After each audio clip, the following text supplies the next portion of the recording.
नवनीरदाभा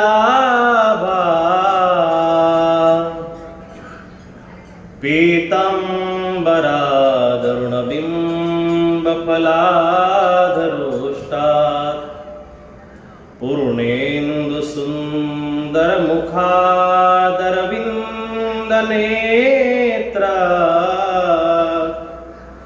कृष्णात् परं किमपि तत्त्वमहं न जाने।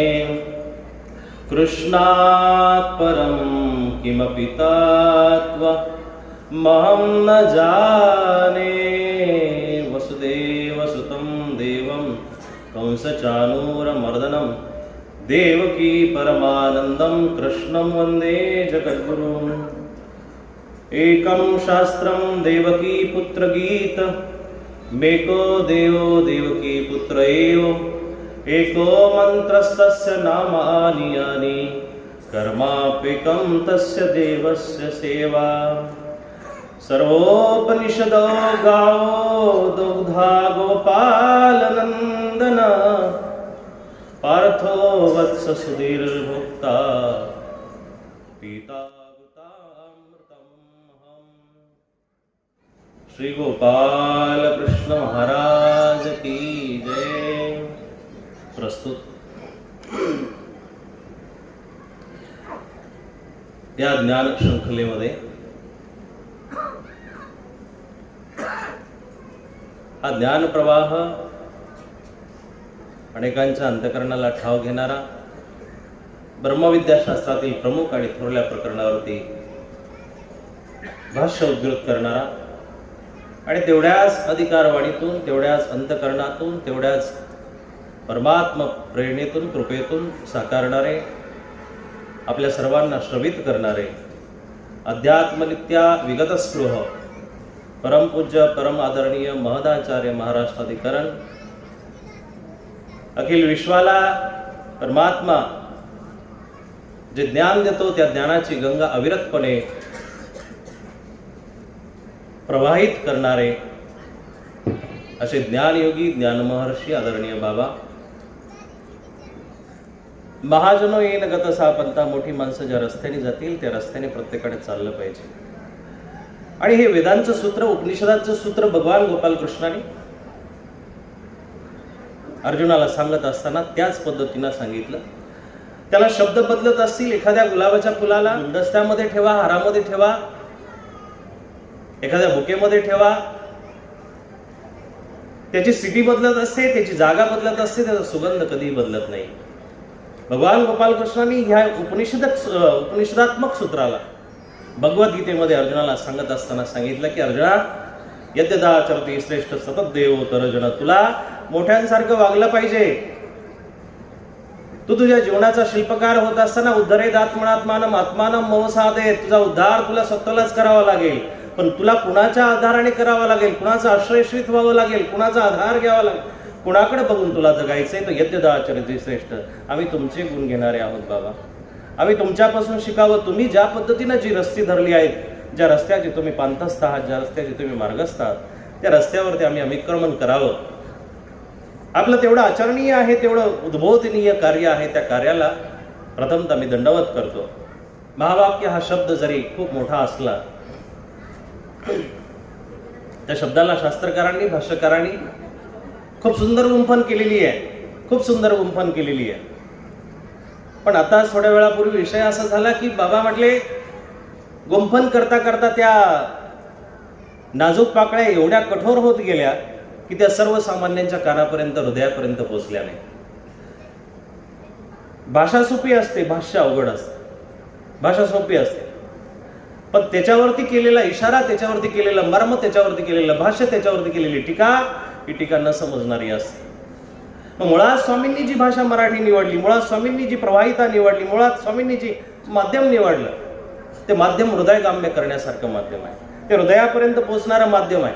त्या माध्यमाला स्वामींनी गुजरातीचा स्पर्श होऊ दिला नाही, संस्कृतचा स्पर्श होऊ दिला नाही, त्यांनी बोलीभाषेचा स्पर्श दिला, त्यांनी जनसामान्यांचा स्पर्श दिला, त्यांनी सामान्यापर्यंत, हृदयापर्यंत पोहोचणाऱ्या भाषेला आपल्या कवेमध्ये घेतलं आणि अवघ्या महाराष्ट्राला लीळाचरित्राच्या रूपामध्ये संजीवनी दिली। स्वामींचं हे जे कार्य आहे, या कार्याला कदाचित कुशल अशा मूर्तिकारांचा हात लागल्यामुळं कदाचित ते थोडंसं आणखी विलोभनीय व्हायला पाहिजे होतं, परंतु ते विलोभनीय दृश्य कपाटामध्ये, तिजोऱ्यांमध्ये, अलमाऱ्यांमध्ये बंद असल्या कारणानं सर्वसामान्यांच्या हृदयाचा ठाव घेऊ शकलं नाही. आणि मग आज महावाक्याची जर गरज आपण बघितली, आज महावाक्याची ती जी गरज आहे ती एका परमोच्च साधकाला आहे, जे भाष्यकारांनी सांगितलंय. पण महावाक्य शब्दातून जो भावार्थ निश्चित होतो त्या भाष्याची गरज सर्वसामान्य माणसाला आहे. ते भाष्य आपल्याला त्याच्यातून समजलं पाहिजे. आणि मला वाटतं म्हणण्यापेक्षा की वासोच्छिष्टम सर्वम जगत हे सगळं व्यासाचं उष्ट आहे. तदनंतर जर बघितलं तर नागदेवाचार्यांचे आपण पंथस्थ आहोत, आचार्य नागदेवाचार्यांचे महाशिरोमणी जगद्गुरू आपण त्यांना संज्ञा देतो. या पंथाचा आद्यकर्ता, आद्य पुरस्कर्ता ज्यांना म्हणता येईल त्या उपमा त्यांना देऊन आपण त्यांच्या पाठीमागं व्यतिक्रमण करत आहोत. त्यांच्या बोलीला, त्यांच्या सूत्राला, त्यांच्या सांगण्याला जर आपण सोप्या भाषेमध्ये जर घेतलं तर महावाक्य हे आणखी आपल्याला सुलभतेने ग्रहण करता येईल. ही महावाक्य कुठं कुठं आढळली? वेदांनी प्रथमतः 4 महावाक्य सांगितले. ती 4 महावाक्य इतक्या तोटक्या शब्दामध्ये आहेत, इतक्या छोट्या शब्दांमध्ये आहेत की आद्य शंकराचार्यांपर्यंत त्या महावाक्यावरती सनातन संप्रदाय टिकलेला होता. त्या 4 महावाक्यावरती त्याच्यातले 3 महावाक्य गळीत झाले, पाठीमागं गेले. आणि अहम ब्रह्मासी हे एक महावाक्य सर्व हिंदू संप्रदायामध्ये, सत्य सनातनांमध्ये हे सर्वसामान्यपणे ऐकल्या जायचं, सांगितलं जायचं. आणि त्याच महावाक्याला अनुसरून पंथीय ब्रह्मविद्येचा गाभा म्हणून हे महावाक्य 9 वचनांचं निरूपण केलेलं आहे. मी ह्या महावाक्याकडे जाणार नाही. माझा तितका हात उंचीपर्यंत पोचत नाही. मी जमिनीमध्ये अधोगरच गेलेलो असल्या कारणानं मी आभाळाला हात लावण्याची चेष्टा करणार नाही. परंतु मला गीतेमध्ये काही सुंदर अशी वाक्य सापडली, त्याला मी महावाक्य समजतो. त्याला भगवान गोपालकृष्णाला सुद्धा महावाक्य म्हणायचंय. आणि महावाक्य हे त्या 9 वचनांपुरतं समाविष्ट नाहीये. महावाक्याला जर तुम्ही बघितलं की महावाक्याचा अर्थ सामाजिकतेपर्यंत गेला पाहिजे, महावाक्याचा अर्थ तळागाळापर्यंत गेला पाहिजे, महावाक्याचा अर्थ दीनदुबळ्यांपर्यंत गेला पाहिजे. हे महावाक्य जर प्रत्येक समाजाच्या घटकापर्यंत जर पोहोचले तर महावाक्याचा खरा अर्थ प्रत्येकाच्या लक्षात येईल. मग सार्वत्रिक रूपाने जर आज बघितलं, आचार्य श्री बाबळेकर बाबा गुरुवर्यांना त्या दिवशी आमची चर्चा चालू होती. चर्चा होत असताना बाबांनी एक गोष्ट सांगितली, लज्जारूप धर्म स्त्रियांशी रक्षण. खूप मोठं सामाजिक महावाक्य आहे. आज समाजाला खऱ्या अर्थानं त्या वाक्याची गरज आहे. ज्या ज्या वाक्याने समाजाला उभारणी भेटते, ज्या ज्या वाक्याने समाज हा खऱ्या अर्थानं मोडकळीला आलेला समाज उभा राहतो, ती खऱ्या अर्थानं महावाक्य आहे. मग लज्जारूप धर्म स्त्रियांशी रक्षण. आणि ज्यावेळेस मुली तुकड्या वस्त्रांनिशी ज्यावेळेस मार्केटमध्ये फिरतात, बाजारामध्ये फिरतात, जगामध्ये फिरतात आणि अत्याचाराच्या आरोळ्यात तिकडे चहूबाजूने ऐकायला येतात, त्यावेळेस तिथंही स्वामींचं महावाक्य लागू पडतं की लज्जारूप धर्म स्त्रियांशी रक्षण. बाई, तुमचं अंग तुम्ही झाकून ठेवलं पाहिजे. तुम्ही नजरांना शुभाशुभ ठरवण्यापेक्षा, तुम्ही नजरांना वाईट चांगलं म्हणण्यापेक्षा, तुम्ही जर एका हिऱ्यासारखे आहात आणि हिऱ्यासारख्या व्यक्तींना सोन्यासारख्या छोट्याशा कुंदनामध्ये राहिलं पाहिजे. हा हिरा कुठल्याही दारामध्ये पडलेला नसावा, हा हिरा निखळून पडलेला नसावा. या हिऱ्याला एक बहुमूल्यता आहे. ती बहुमूल्यता प्रत्येक व्यक्तीने जपली पाहिजे की नाही? नजरेत विकार निर्माण होतात ही गोष्ट वेगळी आहे. मग एखाद्या वाईट वासनेच्या नजरेला 5 वर्षाचं लेकरूही पुरत नाही, हा भाग निराळा आहे.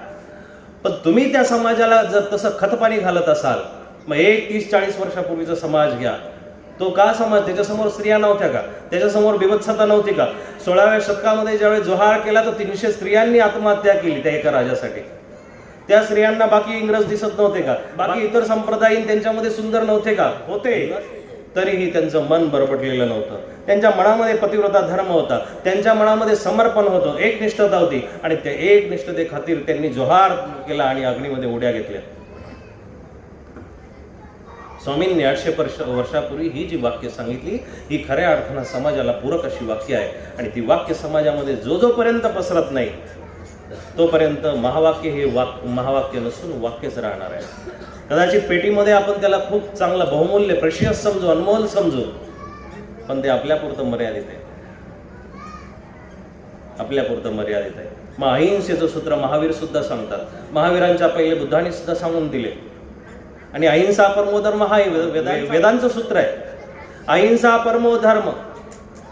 पण ह्या धर्माला अधुरेपणाने, ह्याच वाक्यांना अधुरेपणाने काही अर्धवट असलेले, अशिक्षित असलेले विद्वान पुढचं वाक्य जोडून देतात. अहिंसा परमो धर्म, धर्म अहिंसा तथैवच. हे वाक्य महाभारत पर्वामध्ये आलेलं नाहीये, पण काही तथाकथित, काही स्वतःला समजणारे या वाक्याला पुढे जोडून देतात की धर्मासाठी केलेली हिंसा ही गैर आहे, बिलकुल होऊ शकत नाही. कुठलाच धर्म हा हिंसेला प्रावधान देत नाही, कुठलाच धर्म हा हिंसेला पुष्टीकरण करत नाही, कुठल्याच धर्माने हिंसा मांडलेली नाहीये. आणि स्वामी सुद्धा त्या गोष्टीला निराकरण करतात, स्वामी सुद्धा त्या गोष्टीला नको म्हणतात. हे बहुमूल्य सूत्र ज्या ज्या वेळेस समाजामध्ये पसरतील ती महावाक्य आहे. आणि गीतेच्या माध्यमातून मला वाटतं गीतेचं प्रांगण इतकं मोठं आहे बाबा, याच्यामध्ये पार्थो वत्स सुधीर भोक्ता, त्या व्यासांनी उपमा किती सुंदर दिलेल्या आहे. अहो, व्यासासारखा सर्जक आतापर्यंत निर्माणच झाला नाही, त्याच्यासारखा निर्माता आतापर्यंत निर्माण झाला नाही पृथ्वी तलावरती. असंख्य माणसं आतापर्यंत तयार झाले, व्यासासारखा सर्जक कोणी नाही आणि शुकासारखा निवेदक कोणी नाही. 12 वर्ष पोटामध्ये राहिलेला व्यक्ती आहे, थोडं सतत कथावाचक असल्यामुळं ते पण स्पर्श करून देते. 12 वर्ष गर्भामध्ये राहिलेलं पोरग किती पक्व झालं असेल, आणि 12 वर्षांनी ज्यावेळेस श्रीमद भागवत सांगायला सुरुवात केली, काय स्वाद आहे. आजही त्यासारखा वक्ता परत तयार झालेला नाही, आजही त्याच्यासारखा परिपक्व माणूस कोणी तयार झाला नाही. ही निर्मिती कशातून झालेली आहे? ही निर्मिती प्रगल्भतेतून झालेली आहे. त्या ग्रंथांना, त्या धर्माला, त्या सूत्रांना इतका प्रगल्भपणे त्यांनी धारण केलं की जेणेकरून त्याच्यातून वाईट अर्थ बिलकुल निघाला. पार्थो वत्स सुधीर भोक्ता, गीतेला गायीचं रूप व्यासांनी दिलेलं आहे. मग त्या गायीच्या सडांमधून जितकं अमृत निघल तितकं आपण जर प्राशन केलं तर आपण सुद्धा अमरत्वाकडे जाणार आहे. आणि मग ते अमरत्व कोणतं, पुढं विषय येणारच आहे, पण त्या अमरत्वाकडे आपला प्रवास आपल्याला साधता आला पाहिजे. यद्गत्वा अननिवर्तन्ते तद्धाम परमं मम, ज्या ठिकाणी गेल्यानंतर पुनरागमन होणे नाही, हे आपल्याला साधलं पाहिजे. आणि गीता सुरुवात झाली, गीता सुगीता कर्तव्या किमन्नय शास्त्र विस्तरे. आणि स्वामींची सूत्र गीतेमध्ये इतकी आल्हादपणे सापडतात, ती फक्त वेचता आली पाहिजे, ती वेचता आली पाहिजे. माळी जो असतो तो पहिल्या फुलापासून तोडायला सुरुवात करतो, पण पहिल्यांदा फुल घेण्यासाठी आलेला माणूस बगीच्यामध्ये हे पण फुल बघतो, ते पण फुल बघतो, त्याला एकही सुंदर फुल सापडत नाही. सगळ्या फुलांना हात लावून तो पुढे जात असतो, त्याच्या हातामध्ये काहीच सापडत नाही, काटे सापडतात. पण माळी जो असतो, ज्याला खऱ्या अर्थानं तिथून घ्यायचा आहे, तो तिथून खाली हात कधी परतू शकत नाही, खाली हात कधीच येऊ शकत नाही. मग गीता सुगीता कर्तव्या किमन्नय शास्त्र विस्तरे, दुसऱ्या शास्त्रांचा विस्तारच करायची गरज नाही. इतका प्रचंड असं विस्तारलेलं पुराण आहे, त्याच्यामध्ये कितीही चरा, कितीही फिरा, या ग्राउंडच्या बाहेर तुम्ही जाऊ शकत नाही. महावाक्यासाठी निवडलेले हे ग्राउंड किती विस्तीर्ण आहे, विशाल आहे. तुमच्या सगळ्या गरजा या ग्राउंडनी परिपूर्ण करून टाकले.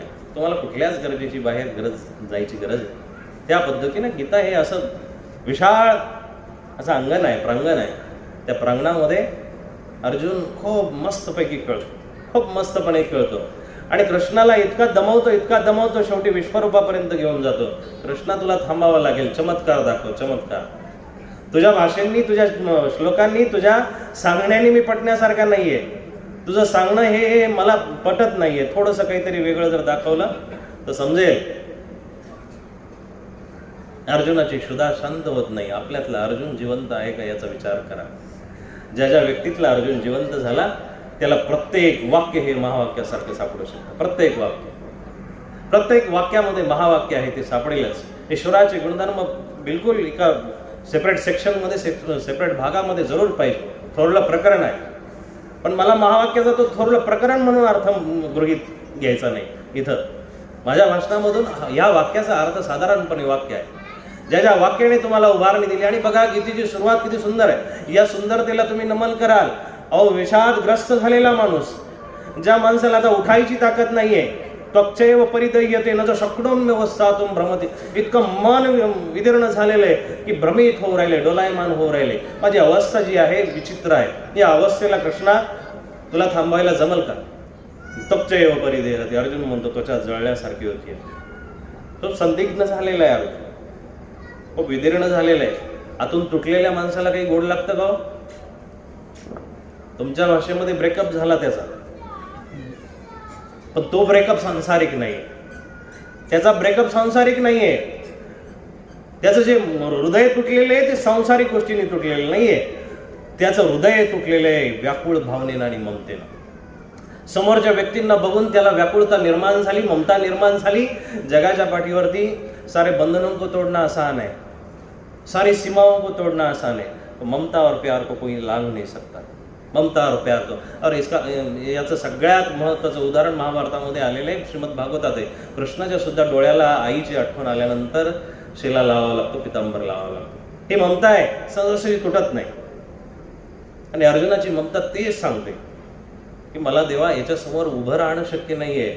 अरे मला तू जर सांगितलं की आता एखादी बादली उचल आणि ती तिकडे पलीकडे ठेव, एखाद्याला ग्लासभर पाणी दे, माझ्याच्याने जमणार नाही. आणि तू म्हणतो गांडी उचल, गांडी उचल, त्या धनुष्याला घे आणि समोर युद्ध कर, जमणार नाही, जमणार. आणि विषादग्रस्त झालेला व्यक्ती आहे बघा, किती मोटिवेशनल ताकद गीतेमध्ये आहे, किती परिवर्तनशील ताकद गीतेमध्ये आहे. ही ताकद तुम्हाला जर लक्षात आली, तिला वाचण्याची दृष्टी तुमच्यामध्ये निर्माण झाली, तुम्हाला कुठलेच प्रश्न राहणार नाही. जहा प्रश्न है वहा कोई प्रश्न नाही आहे. जिथं प्रश्न उभा राहिला तिथे सगळे प्रश्न संपतात. तर प्रश्न तुम्हाला त्याच्यामध्ये शोधता आले पाहिजे, शोधता आले पाहिजे.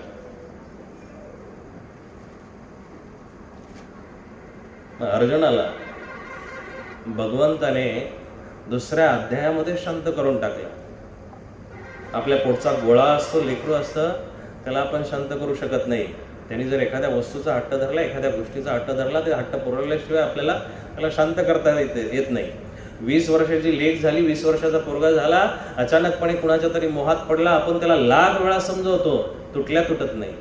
अर्जुनाच्या दुसऱ्याच अध्यायामध्ये भगवान कृष्णाने इतकं परिवर्तन केलं की अर्जुन आता युद्धाच्या वरचे प्रश्न विचारायला लागले, युद्धाच्या वरचे प्रश्न विचारले. खरी सुरुवात अशोचानन्य शोचोत्सव या श्लोकापासून आहे की विद्वान माणसं शोक करत नाही, विद्वान माणसाला शोक नसतो. या श्लोकापासून भगवद्गीतेची सुरुवात आहे. पूर्वीच्या काळी जी शास्त्र निर्मिती व्हायची, पूर्वीच्या काळी ज्या शास्त्रांची निर्मिती केल्या जायची, त्याला अवतरणिका म्हटलं जातं. ती अवतरणिका प्रास्ताविक कुठल्याही कार्यक्रमाचं प्रास्ताविक, जसं बाबांनी माझा परिचय दिला, हा परिचय गीतेचा पहिला अध्याय. पहिला अध्याय हा भगवद्गीतेचा भाग नाहीये, पहिला अध्याय हा भगवद्गीतेचा परिचय. आणि ह्या परिचयातून अशोचानन्य शोचस्तम या श्लोकापर्यंत भगवंत जातात, सुरुवात करतात. आणि मग अर्जुनाला स्थिर मती प्राप्त होते. मग 3-4 अध्यायापर्यंत गेल्यानंतर जसं कर्मण्येवाधिकार असते मा फलेषु कदाचन, हे महावाक्य आहे गीतेतलं. कर्म करा, सुवाच्य कर्म करा, सुंदर कर्म करा, तुमच्या सुंदर कर्मांना चंदनाचा सुगंध आला पाहिजे, अशी कर्म करा. हे गीतेची महावाक्य आहेत ना. किती सुंदर गोष्ट भगवंतांनी सांगितली. कर्मण्येवाधिकार असते मा फलेषु कदाचन. बाबांना तुम्हाला फळाची आशा करण्याची गरज नाही. लेकराला वाढवताना 20-25 वर्षापर्यंत कर्तव्य बुद्धीनं जर वाढवलं तर 25व्या वर्षी तो कुठेही कोणासोबत जरी गेला तरी तुम्हाला दुःख होणार नाही. किती सुंदर व्याख्या सांगितलेली. पण आपल्याला शास्त्र आपल्या कानापर्यंतच थांबलेली आहे, कानापर्यंतच थांबलेली आहे. आणि मग कानापर्यंत थांबलेली शास्त्र हृदयापर्यंत यायला वेळ लागत असतो. हृदयगाम्य केलेला परमात्मा, हृदयगाम्य केलेलं शास्त्र हे तुमच्या जीवनामध्ये पावला गणित दिसून येत असतं. शास्त्रांना हृदयामध्ये उतरवणं गरजेचं आहे. त्वमेव माता च पिता त्वमेव बंधुस्तका त्वमेव. किती आनंदांमध्ये म्हणतो आपण, डोळे झाकून म्हणतो. सुंदर प्रार्थना आहे, ही पण व्यासांनी केलेली आहे, सुंदर प्रार्थना आहे. पण म्हणता तेवढ्यात जर एखादी सासूरवाशी नसेल आणि तिकडून आईचा फोन आला, हा थांबा 2 मिनिटं, लगेच मम्मीचा फोन उचलला जातो. आईला प्राधान्य दिलं आपण, नश्वर मातेला प्राधान्य दिलं. जगन्नीय त्या मातेकडे आपल्या एका क्षणामध्ये दुर्लक्ष झालं. प्रार्थनेचा अर्थ उमगला का आपल्याला? समजला? एकीकडे तुला माता आहेस, एकीकडे तू पिता आहेस. माता दाता पिता गतिर्वता प्रभू साक्षी, हे गीतेतले वाक्य आहे. आणि एकीकडे त्याला सगळं काही उपमा द्यायची, तूच आहेस, सगळीकडे तूच आहेस, तूच पाहिजे, सगळीकडे तूच पाहिजे. देवाची सोबत आपण डोकं जरी टेकवलं, देवा साथ दे, सद्बुद्धी दे, अमकं दे, बरंच काही मागत असतं. पण खऱ्या अर्थानं आपल्याला साथ नकोय, साथ नकोय. ज्या क्षणी परमात्म्याची साथ तुमच्या सोबत येईल ना आई, त्या क्षणी संसार कधीच गोड वाटणार नाही. तो किती नागपूरची प्रसिद्ध ऑरेंज बर्फी असू द्या, बर्फीसारखा असू द्या, कितीही 1000 रुपये किलोच्या काजू कतलीसारखा असू द्या, किती सुंदर नवरा असू द्या, नवं लग्न झालेलं असू द्या, गोडच वाटणार नाही. एक तर संसार बेगडी वाटेल किंवा तुमची भक्ती बेगडी आहे.